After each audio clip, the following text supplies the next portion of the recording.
이거 십계명에 대한 내용을 우리가 지난주부터 이렇게 1계명씩 하나씩 보고 있는데요.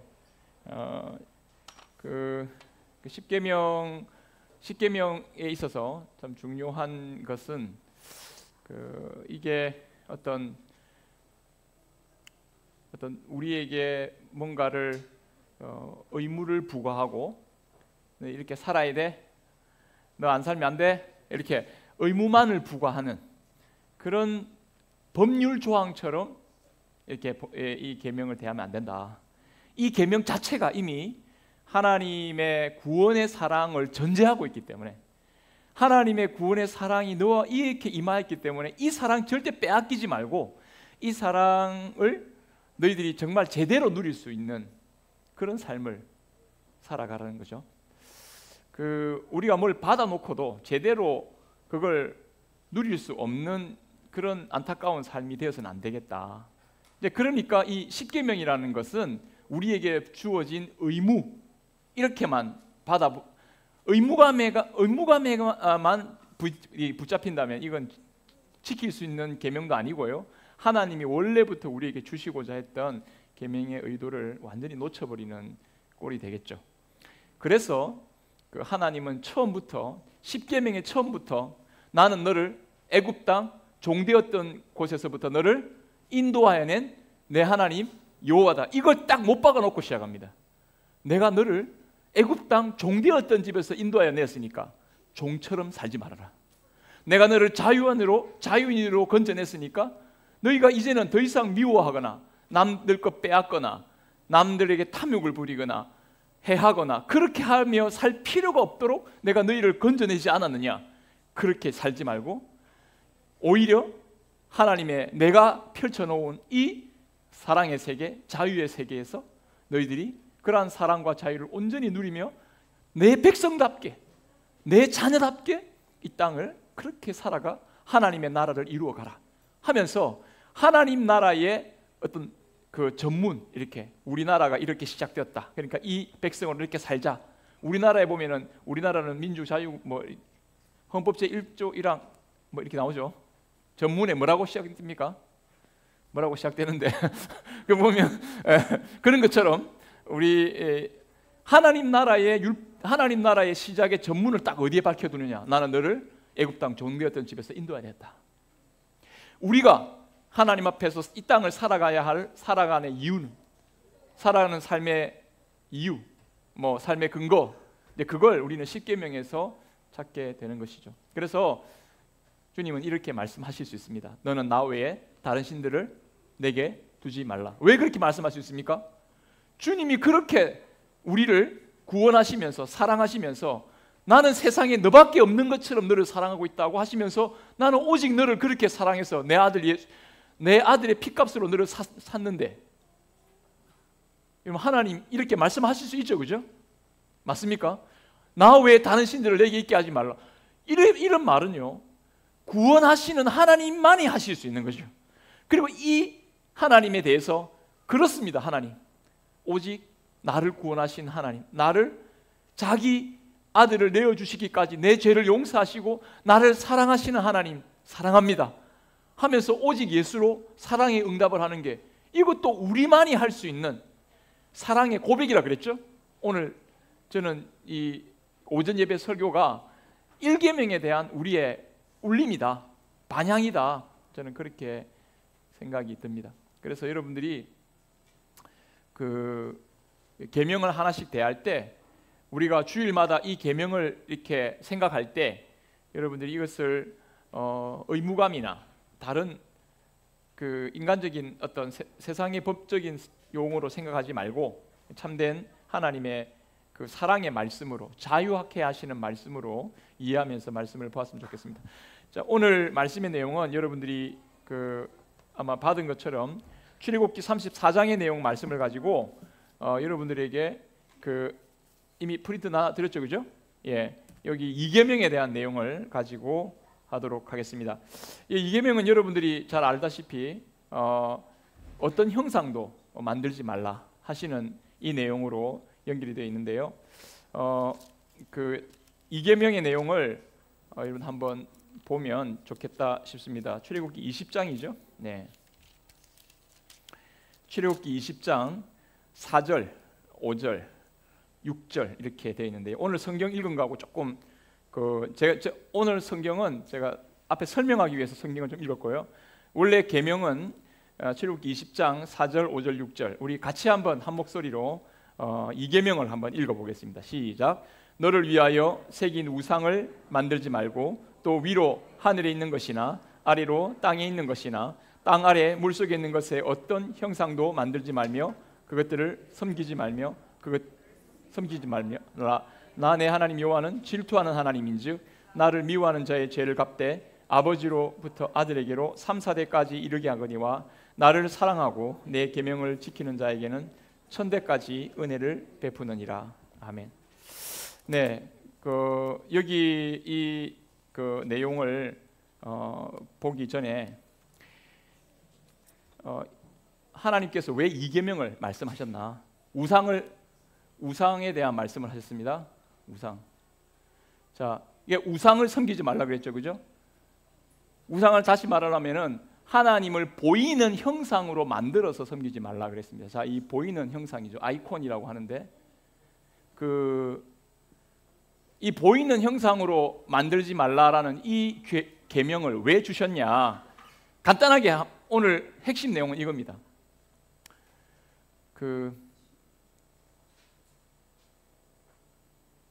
하나님을 사랑하고 섬기는 데 있어서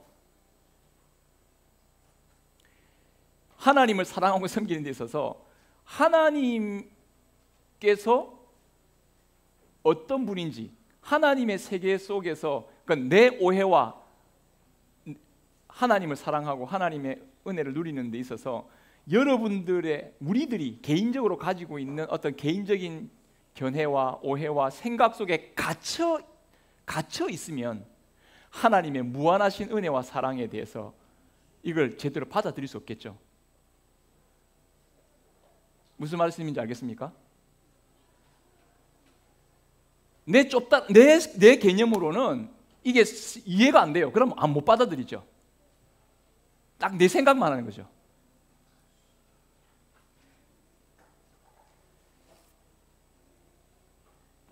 이건 우리 아이들이 있으니까 재밌는 이야기예요. 코끼리가 물속에서 수영을 막 하고 있었습니다. 옆에 있는 생쥐가 동화입니다. 동화. 생쥐가 코끼리 보고 야, 너 나와봐. 그래. 나 지금 물에서 놀고 있는데 왜 나오라 그래? 너 좀 나와봐. 왜? 하고 막 안 나갈까 말. 좀 나와봐. 계속 이래. 뭐야? 하고 이제 코끼리가 나왔어요. 그러니까 생쥐가 코끼리 귀에 대고 뭐라고 이야기했냐면 야, 너 혹시 내 수영복 입었어? 이렇게. 진짜 말도 안 되는 거. 이게 무슨 말입니까? 이게 지금 자기 수영복 잃어버렸으면 덩치가 비슷한 아이한테 찾아가야 될 거 아니에요. 생각할 수도 없죠. 코끼리 생각할 수도 없어요. 근데 지금 자기는 자기 생각에만 딱 있으니까 지금 자기 관점에서는 모든 게 다 범죄자로 의심이 되는 거죠. 자기 생각에만 매여 있는 거죠. 자, 여러분, 자기 생각과 자기 세계의 틀에 갇혀 있는 사람은요, 딱 그 모양으로만 생각합니다. 그러니까 하나님도 어떻게 생각하냐면 자기 틀 속에 딱 가두어 놓는 거예요. 하나님은 이럴 거라는 거예요. 우리가 하나님을 제대로 못 믿는 것 중에, 하나님을 제대로 사랑하지 못하는 것 중에 제일 큰 이유 중에 하나는 바로 하나님을 자기 식대로 오해하는 겁니다. 그러다가 이 생각이 딱 깨지는 순간 이게 이제 문제가 되는 거죠. 그러면 나는 신앙을 버릴래, 떠날래, 온갖 생각을 다 하는 거죠. 하나님을 자기 생각에 묶어두면 안 됩니다. 우상이 뭡니까? 하나님을 자기 생각대로 묶어두려고 하는 거예요. 자기 중심적으로. 제가 옛날에 10계명 강의를 쭉 하다가 어떤 청년하고 이야기를 했는데요. 자기가 옛날에 1계명을 이렇게 생각했대요. 너는 나 외에는 다른 신들을 내게 있게 하지 말라. 나 외에는 다른 신들을 내게 있게 하지 말라. 내 앞에 나 외에는, 이 나를 누구로 해석했냐면 자기 자신으로 이야기해요. 나 외에는 내가 그 친구하고 이야기할 때 한참을 웃었거든요. 나 외에는 다른 신들을 내게 있지 말라. 여러분, 사람이 있잖아요. 이 나라는 우상, 이 자기라는 우상, 이게 아주 무서운 거죠. 한참이나 웃으면서도 좀 심각해졌어요, 내가. 그죠? 사람은 자기라는 우상에 대해서 항상 자기중심적이에요. 모든 것이 자기중심적입니다. 여러분 안 그런 것 같습니까? 아니죠. 다 자기중심적으로 다른 사람 판단하고 교회 판단하고 온갖, 그러니까 싸움이 일어나는 거예요. 교회의 중심은 예수님인데. 그러니까 내 마음대로 안 되면 이제 짜증나는 거죠, 이제. 여러분, 이 자기중심적인 우상에서 주님께서 이 자기중심적인 우상의 그 불쌍한 자리에서 우리를 건져내시기 위해서 이 계명을 주신 겁니다.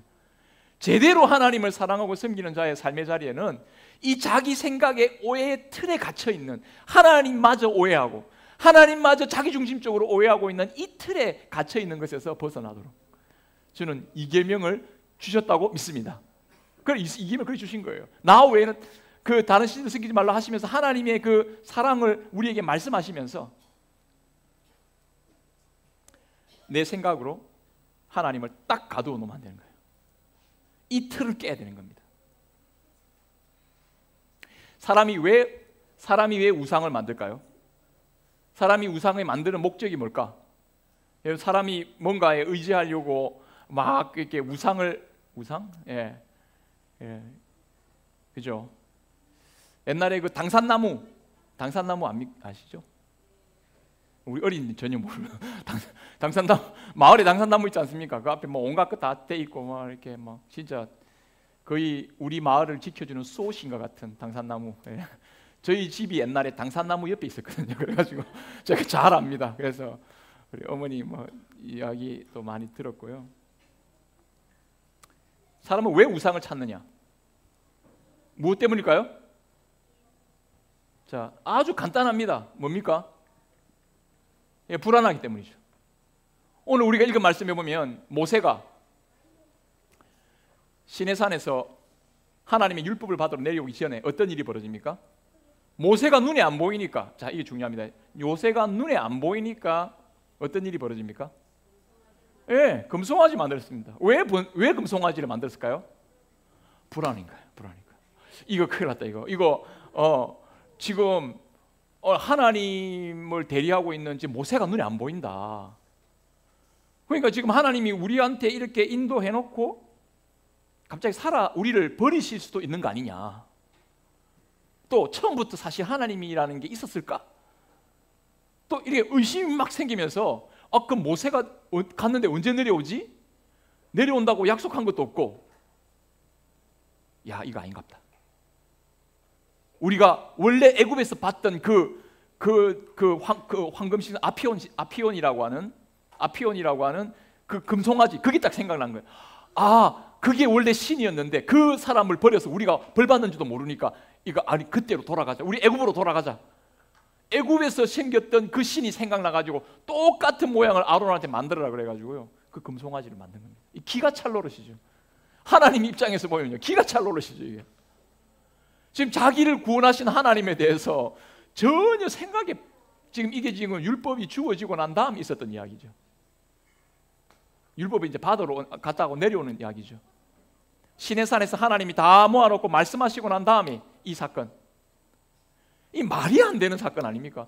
율법이 지금 하나님께서 모세를 통해 그 받게 하면서 내려오는 과정에서 지금 이 일이 있습니다. 자기가 애굽에서 보았던 그 율법의 그 우상의 형태를 그대로 가지고 불안하니까 금송아지 딱 만들어 놓고, 이 금송아지가 우리를 애굽에서 건져내었던 그 우상이다, 그 신이다, 이렇게 이야기한 거예요. 이 진짜 정신이 나갔죠. 아니 분명히 하나님이 건져신 건데 여호와를요, 이게 참 불안하니까 어떻게 됐냐면, 이 금송아지를 만들면서 이 금송아지를 뭐로 불렀다고요? 이 금송아지가 뭐라고요? 여호와 하나님이다. 왜 금송아지를 여호와 하나님이라고 했을까? 모세가 자꾸 여호와 하나님께서 언약대로 하셨다 하니까 언약에 대한 하나님의 언약은 생각 안 하고 이 금송아지, 그 애굽에서 보았던 그 금송아지를 여호와에 딱 대입시키는 겁니다. 자, 자기가 가지고 있었던 자기 세계관, 자기 생각 틀을 안 깨고 그걸 그대로 딱 들어오는 거예요. 그대로.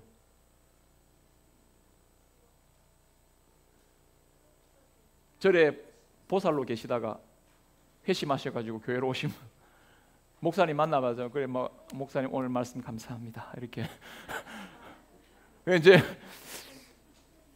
그럼 너무 좋죠. 저는 너무 좋습니다. 그런 분이라도 오시고, 예, 뭐 어떤 분도 좋습니다. 근데 그런 상태에만 머물고 있으면 안 되겠죠. 그런 상태에만 머물고 있으면 안 돼요. 예수님을 믿는 믿음으로 들어왔으면 예수 믿는 믿음의 그 안에서 하나님이 어떤 분인가에 대해서 알고 하나님에 대한 오해를 깨뜨려야 되는데, 내가 예수 믿기 전부터 가졌던 나의 욕심과 내 세계에 대한 생각과 하나님에 대한 어떤 하나님은 막연히 이를 부릴 거야 하는 생각 속에 딱 갇혀가지고 말씀을 들어도 하나님을 자기 식대로 생각하는 거예요. 그래 되면 신앙이 바로 팍 못 나갑니다. 굉장히 굽어지죠. 신앙이 굽어집니다. 자기의 생각을 안 깨뜨립니다. 여러분 이거 나중에 되면요 직분 받고 뭐 돼도요 이게 안 바뀌면 교회의 근심거리가 됩니다.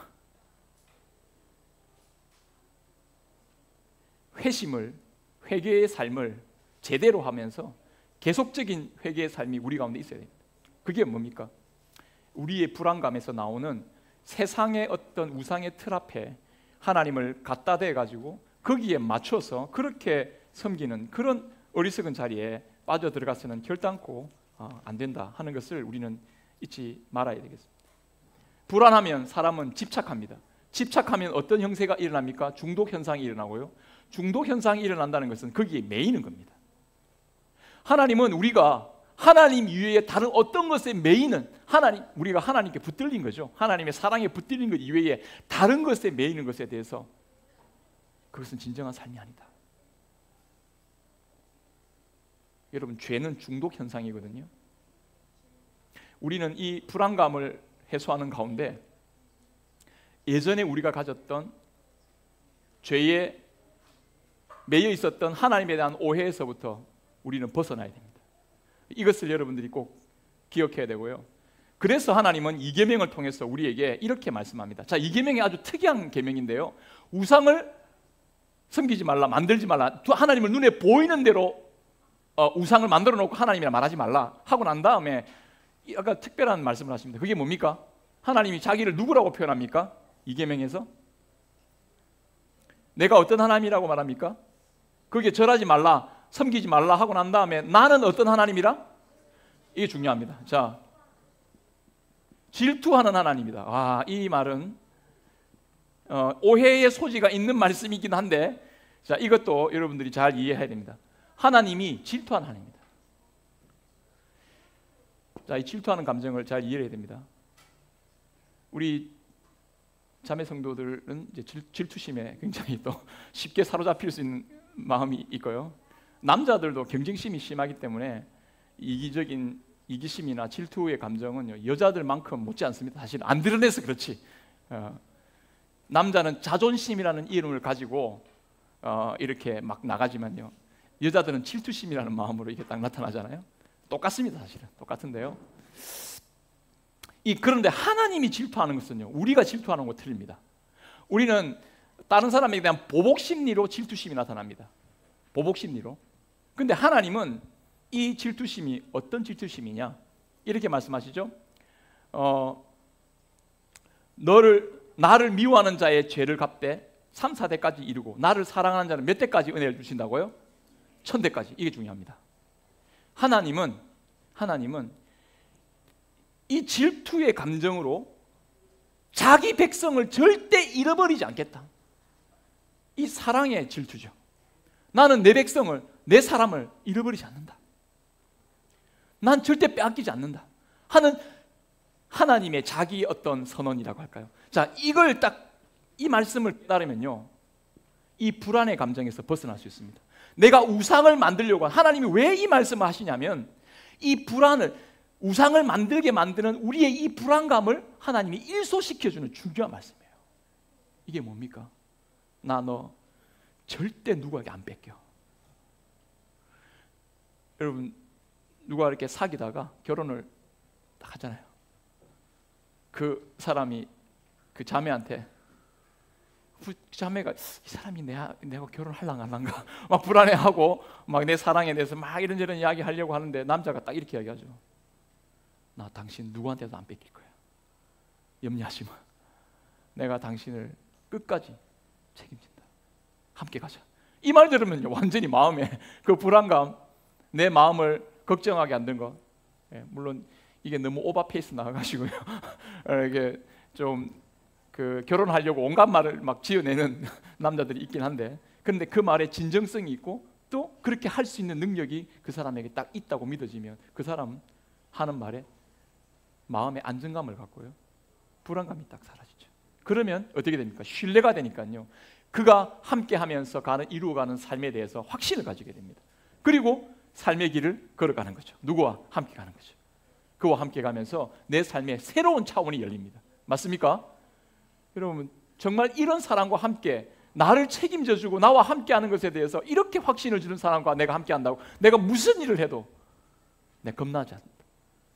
내가 무슨 일이라도 할 수 있겠다. 용기가 생깁니다. 여러분들은 이런 확신, 주님과 함께하는 이 기쁨을 여러분들 매 순간마다 누리면서 나아갈 수 있기를 바랍니다. 이게 우리에게 특권이 아니겠습니까? 특권입니다. 네. 제 아내와 신혼 초기에 이렇게, 야, 내가 진짜 이 사람과 같이 살면 뭔지 되겠다, 이런 마음의 편안함이, 확신이 들면요, 그 뭘 해도 기쁘죠. 뭘 해도 기쁘고 또 뭔가 하겠다는 의욕이 생기고. 하나님이 우리에게 이와 같이 우리의 삶을 인도하신다. 하나님이 우리에게 이런 분이시다. 여러분, 이렇게 확신하면 내가 우상을 만들려고 하는 불안감 속에 빠져들어 있겠습니까? 그게 아닌 거죠. 아, 내가 내 스스로 나를 책임지는 삶이 아니라 나를 책임지시고 끝까지 붙드시는 그 질투하시는 하나님. 난 절대로 너희 다른 데 뺏기지 않는다. 만약에 너를 빼앗으려고 하는 자 있다면 내가 그를 끝장내겠다. 근데 나를 사랑하는 자는 천대까지 은혜를 베푼다. 내가 끝날까지 영원히 내가 너와 함께 한다고 나를 확신시켜 주시면서 나를 붙들어 주시는, 우리는 그 하나님을 의지하면서 모든 우상을 만들려고 하는 우리의 마음에서부터 벗어나야 될 줄로 믿습니다. 맞습니까? 괜찮습니다. 남과 비교해서 난 저렇게 안 하면 안 될 것 같고, 그래서 나는 내 생각으로는 야, 이렇게 돼야 되는데, 그 생각 속에 딱 매여 있으면요, 여러분, 우리는 아무것도 못합니다. 죽도 밥도 안 돼요. 여러분, 하나님의 사랑을 온전히 받아들이고 그 사랑 안에서 여러분들의 생을 좀 담대하게 위축되어 있지 말고 하나님 앞에서 어떤 것도 할 수 있다라는 믿음의 확신을 가지고 여러분들이 한 걸음 한 걸음, 그렇다고 교만하게 막 나서면 안 되겠지만 한 걸음 한 걸음 주님과 함께 하십시오. 이계명에서 주님이 이거 말씀하시는 거 아닙니까? 너의 생각에, 너의 삶의 테두리 안에서 갇혀 있지 마라. 너의 눈에 보이는 것대로 비교하고 경쟁하면서 그 경쟁의 테두리 안에서 하나님의 사랑을 재지 마라. 조금 받은 거, 좀 덜 받은 거, 이것 가지고 하나님이 나를 사랑하니 안 사랑하니 그렇게 재지 마라. 나는 너를 천대까지 은혜 베풀려고 작정한 사람이다. 하나님이 그와 같이 우리를 붙드셔서, 우리를 사랑하셔서 우리를 찾아오시고 그 아들 예수 그리스도를 저와 여러분들을 위하여 내어주신 하나님이심을 잊지 마시기 바랍니다. 우리는 여기에서 굳게 섭니다. 이러면 여러분, 우리는 흔들림이 없습니다. 나중에, 자, 마지막으로 주님께서 우상이 아니라 이 질투하는 하나님의 사랑을 온전히, 이 불안감을 없애주시는 질투하는 사람 하나님이 말로만이 아니라 진짜로 그렇다는 걸 보여주는, 자꾸 눈에 보이는 걸 자꾸 원하니까 내가 진짜 우상을, 진짜 너희들이 바라보아야 할 우상을 내가 보내줄게. 그게 뭡니까? 그분이 누굽니까? 예수 그리스도입니다. 우리의 유일한 중보자이신 예수 그리스도가 우리의 우리가 바라보아야 할 유일한 우상이십니다. BTS가 우상이 아니고 우리 아이돌이 아니고. 왜 그러냐? 여러분, 모세가요, 이 사건 있고 난 다음에 하나님이 떠나려고 하죠. 내가 안 되겠다, 이 백성이고 모시고 내가 다 쓸어버려야 되겠다. 하나님께서 물론 그렇게 하시려고 한 게 아니라 모세가 어떻게 하나 보려고 했겠죠. 내가 안 되겠다 하니까 하나님, 이거 모세 어떻게 합니까? 하나님, 안 됩니다. 차라리 저를 이 생명책에서 지우십시오. 하나님께서 그 모세의 기도를 들으시죠. 그리고 하나님 심판하지 않습니다. 그래서 하나님께서 뭐라고 하냐면, 나는 여호와로라, 인자를 베푸시고 용서하시는 여호와로라 하시면서 자기 이름을 알려주십니다. 성도 여러분, 거기에 중보자 모세가 있죠. 그 모세의 중보자의 역할을, 완전히 중보자의 역할을 이루신 분이 누구십니까? 예수 그리스도. 모세는 불완전한 중보자입니다. 그림자입니다. 모세는 완전한 중보자가 아니죠. 모세가 실수한 것도 있죠. 잘못한 것도 있죠. 모세는 영원한 중보자가 아닙니다.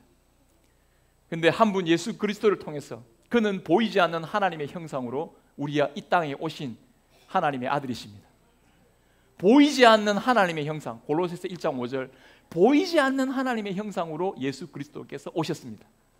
하나님이 진짜 섬겨야 할 우상을, 하나님의 모습을 그리스도를 통해 나타내 보이셨습니다. 우리는 이 은혜와 기쁨을 가득 안고 우리의 매일의 삶을 여러분 나아갈 수 있기를 간절히 바랍니다. 우리 아이들이 힘들어하지만 한 가지만 이야기하고 아이들을 위한 예화 하나만 하고, 허집사님 앞으로 오십시오. 이제 이 하나만 마치겠습니다. 여러분, 그 영국의 유명한 올림픽 100m, 200m 달리기 단거리 선수가 있습니다. 에딕 리들이라는 유명한 선수가 있는데요.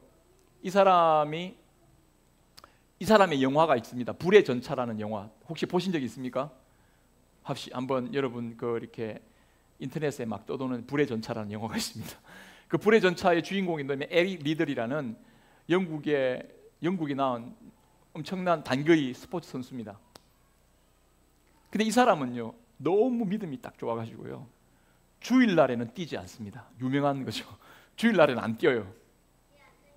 왜냐하면 하나님을 예배하는 것 날에 나는 뛸 수 없습니다. 올림픽 지금 경기가 시작되는데 100m 결승이 있는데 지금 완전히 우승 유력 후보인데 결승전이 언제요?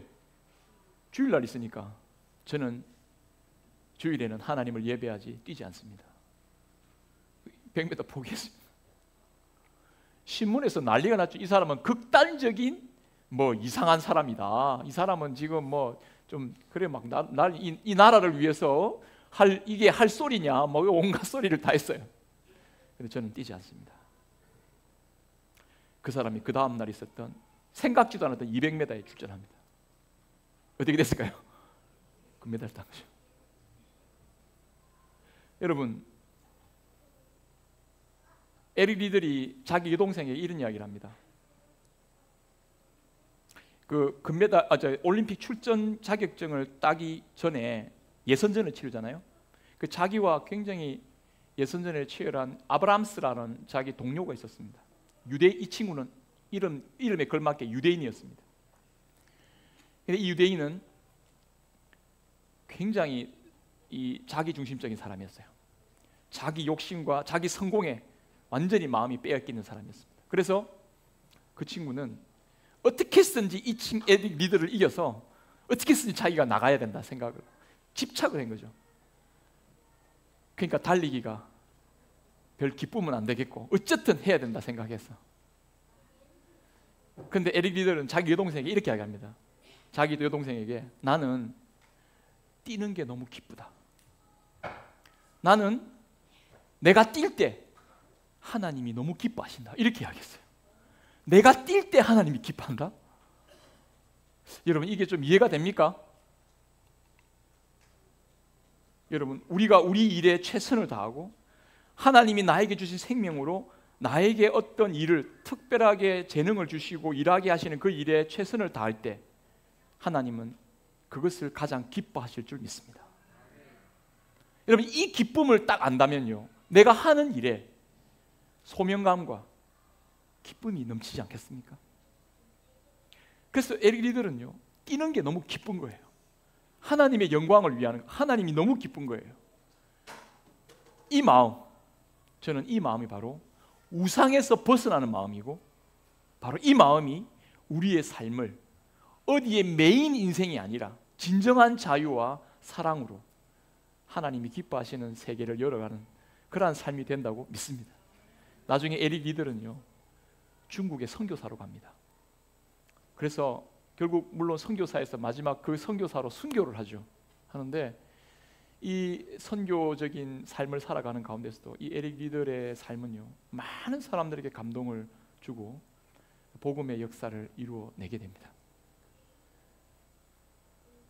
그러나 여러분, 자기 성공을 위해 도취해 있는 사람은 그 명예라는 것이 자기에게만 한정될 뿐 아니라 아무런 영향력이 한 부러움의 대상은 될 수 있어도 그것이 어떤 영향력으로 나타날지는 아무도 모르는 거죠. 그러나 주님은 이렇게 하나님을 기뻐하고 하나님의 그 드넓은 세계를 맞이하면서 하나님과 함께하는 이 아름다운 삶의 모습을 통해 주님 영광을 받으신다고 믿습니다. 예수 그리스도 안에서 우리를 이같이 사랑하시는 하나님 앞에 여러분들의 모든 불안감 떨쳐내시고 우상을 섬기려고 여러분의 생각 속에 막 갇혀 있었던 마음에서 벗어나시고 그 드넓은 하나님을 여러분 드넓은 마음으로, 정말 담대한 마음으로, 좁다란 마음에서 벗어나시기 바랍니다. 하나님은 하시면 얼마든지 하십니다. 이 기쁜 마음으로 여러분들의 삶을 주 앞에 드리는 그러한 귀한 삶이 될 수 있기를 간절히 바랍니다. 우리 찬양 나무옥과도 주님을 바꾸지 않는 찬양하겠습니다.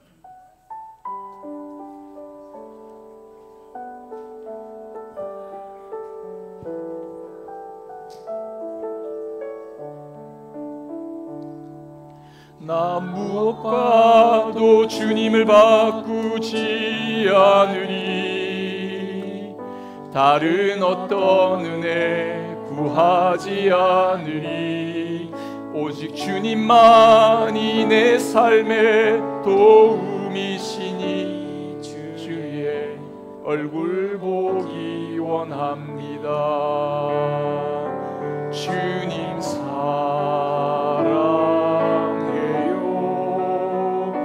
온 맘과 정성 다해 하나님의